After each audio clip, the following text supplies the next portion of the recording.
या चैनल कौन सब्सक्राइब करेगा? वीडियो देखने से पहले सब्सक्राइब कर दो चैनल को। मोदी जी में इतना साहस नहीं कि वो कश्मीरी पंडितों को वापस कश्मीर में बसा सकें। जब कश्मीरी पंडित चावल के ड्रम में छुप गया तो उसी के मुस्लिम पड़ोसियों ने जिहादियों को बताया कि काफिर चावल के ड्रम में छिपा हुआ है, मारो साले काफिर को।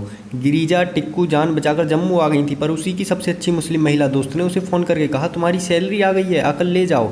और जब वो अपनी सबसे अच्छी दोस्त के घर पहुंचती है तो उसी के मुस्लिम महिला मित्र ने उसे अपने घर में छिपाए आतंकवादियों के हवाले कर दिया और जिहादियों ने उसका अपहरण करके लगातार कई दिनों तक उसका दुरुपयोग करने के बाद बीचों बीच जिंदा ही चीरकर मार दिया। विवेक अग्निहोत्री जी को एक कश्मीरी पंडित ने बताया था कि जब वो भागने के लिए ट्रक में बैठ रहे थे तब उनके पड़ोस का मुस्लिम दोस्त अपना बड़ा दिल दिखाते हुए उनकी मदद करने के लिए बाहर आया।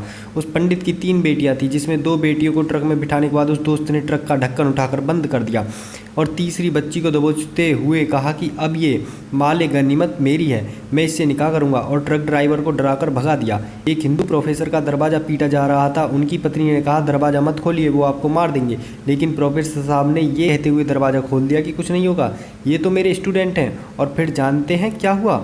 उन्हीं प्रोफेसर के मुस्लिम छात्रों ने उनकी पत्नी माल गनीमत का उनकी आंखों के सामने दुरुपयोग करके मार दिया गया। एक कश्मीरी हिंदू ने बताया कि वो अपना घर नहीं छोड़ जाने की जिद पर अड़े थे, लेकिन एक दिन अपने ही पड़ोसियों को अपनी बेटियों माल गनीमत और घर का जिहाद के बाद बंटवारा कैसे होगा इस पर चर्चा करते देखा।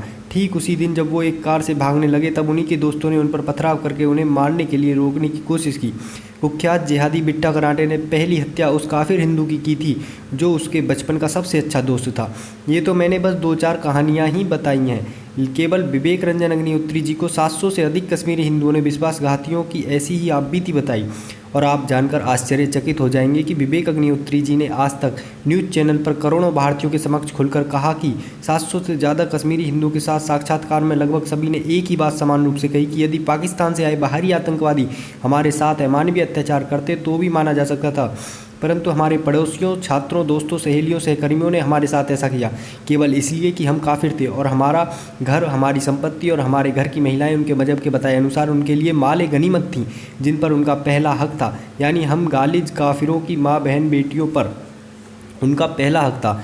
असल में ऐसी हजारों लाखों घटनाएं गूगल पर सर्च करें जहां केवल गालिज काफिर के नाम पर अपने दोस्त, अपने पड़ोसी, अपने ही सहकर्मी पराये होकर जान के दुश्मन बन गए। तो क्या आज मोदी जी की इतनी हिम्मत होगी कि वो फिर से उन भेड़ियों के सामने पंडितों को बसाने की कोशिश करें? वो फिर से आतंकवादियों को बुलाकर उन्हें मरवा देंगे?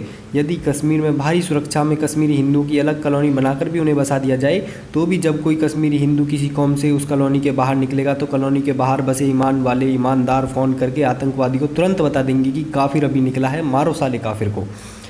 कहने का मतलब है कि कश्मीर भारत के हाथों से निकल चुका कैंसर बन चुका है, क्योंकि वहाँ भारत के शासन की जगह निजाम मुस्तफ़ा की चाह रखने वालों की आबादी ज़्यादा हो चुकी।